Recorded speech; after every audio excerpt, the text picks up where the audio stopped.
किसान का कर्जा माफ नहीं होगा, किसान की अगर बिजली फ्री नहीं होगी तो ये मध्य प्रदेश का किसान फल फूल नहीं सकता।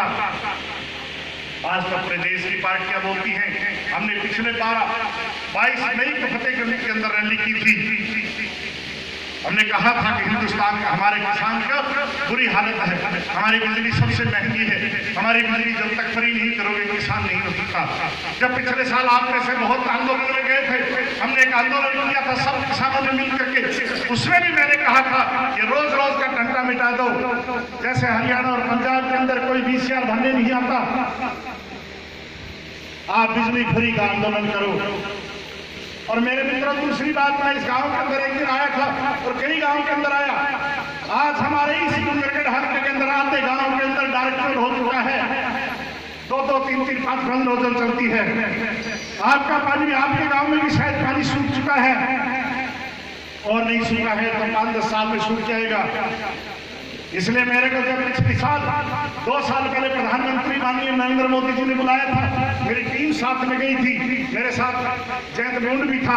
तब मैंने उनके सामने बात रखी थी कि हमारे शेखावाटी का नहर, हमारा राजस्थान का पानी जो हमारे इस मध्य प्रदेश के लिए मिला हुआ है वो पाकिस्तान में जा रहा है, SYL का पानी हमें मिला हुआ है।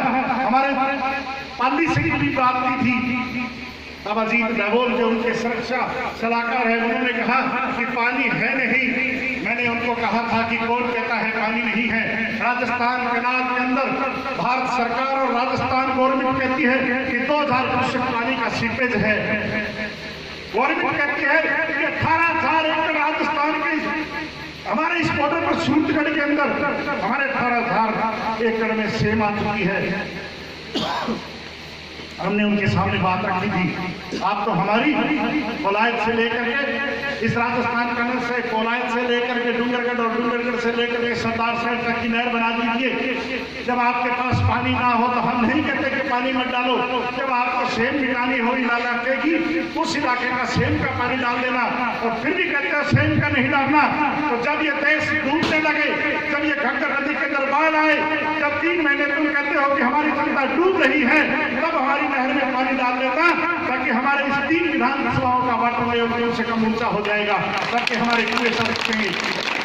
मेरे मित्रों, यहाँ का कोई भी नेता, इस पूरे प्रदेश का नेता सिर्फ एक ही बात करता है, जाट के पास आता है तो जाट को थप्पी मारता है, राजपूत के पास आता है तो जाट को गाली निकालता है, और जाट को जाता है तो कोई ब्राह्मण को गाली निकाल देता है।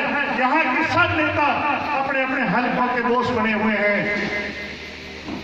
यहाँ पर जितने भी नेता हैं, चाहे आप बीकानेर डिवीजन के पूरे देख लीजिए, पूरे मध्य प्रदेश का नहीं जानते तो मेरे मित्रों आप बीकानेर का देख लीजिए। यहाँ पर जो नेता है वो लूनकर सर नहीं जाता, लूनकर सर वाला डूंगरगढ़ नहीं जाता, डूंगरगढ़ वाला कोलायत नहीं जाता, कोलायत वाला खातूवाड़ा नहीं जाता। इन्होंने अपने आप की ये टेरिटरी बना रखी है कि मैं नहीं तो मेरा बेटा, बेटा नहीं तो मेरा दामाद, दामाद नहीं तो मेरा साड़ा, साड़ी का साड़ा, जीते का जीता, फूफे का फूफा, यही राज करेंगे। इन्होंने मजाक बना के रख दिया है। इसलिए आज तक कभी नहीं कहते कि मैं डूंगरगढ़ को ऐसे चमन करूंगा, बातों से चमन होने वाला नहीं है। आप विजन दीजिए कि मैं यहाँ से नहर पानी लेके आऊंगा। आप गांव में आए तो पूछना, जो भी नेता आए मेरे मित्रों, आप सिर्फ एक ही बात पूछ लेना कि आप बता दीजिए हमें 15 साल में, 10 साल में, 20 साल में आप हरियाणा जैसी सुविधाएं हमें कब दे दोगे? आप सारी उम्र वोट देते रहना। लेकिन हर जो आता है वो 5 साल में आता है, 5 साल के लिए आता है और उसके बाद फिर कहता है कि अब की बार दे देना, अब की बार फिर चमन बना देंगे। हम तो बेवकूफ बनकर रह गए।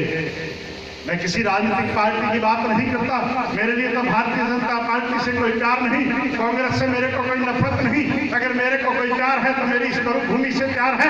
मैं अगर किसी की लड़ाई लड़ता हूँ, किसी की चिंता करता हूँ, किसी के लिए जान देना चाहता हूँ और किसी के लिए लड़ते लड़ते अपने आप को शहीद होना चाहता हूँ, तो मैं इस हनुमानगढ़, गंगानगर, बीकानेर, चूरू, झुंझुनू, नागौर, सीकर, जैसलमेर, बाड़मेर, जोधपुर, पाली, सिरोही की मरुभूमि के विकास के लिए, मरुभूमि के 3 करोड़ जनता की लड़ाई लड़ते हुए अपने आप को उसके अंदर झोंकना चाहता हूं। मेरे का कोई MLA बनने का सौपन नहीं। इसलिए मित्रों, बातें तो बहुत है इस पूरे मध्य प्रदेश की।